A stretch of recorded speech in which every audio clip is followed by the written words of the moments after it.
నేలనొదిలిన గాలి పరుగున ఊరంతా చుట్టాలి, వేళ తెలియక వేల పనులను వేగంగా చేయాలి.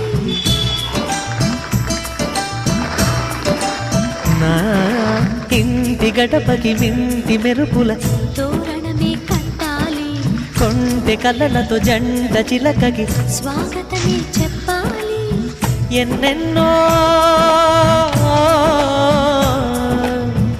ఎన్నెన్నో చేసినా ఇంతేనా అనిపిస్తుంది. ఏ పని తోచక దిగమగ పెడుతుంది. గుండె గూటికి పండుగొచ్చింది, పండు వెన్నెల పంచుతుంది.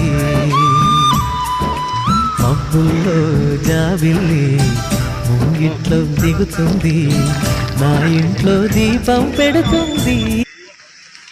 అరే పంటు, మన ఆనంద్ గారు స్లాబ్ లీకేజీ వర్క్స్ కన్స్ట్రక్షన్ చాలా బాగా చేస్తున్నారు కదా. ఆయనతో నేను మన కొన్నయ్య మా హౌస్ కూడా ఆయనే కట్టారు. క్వాలిటీ చాలా బాగా చేస్తారు, వర్క్ విషయంలో రాజీ పడరు.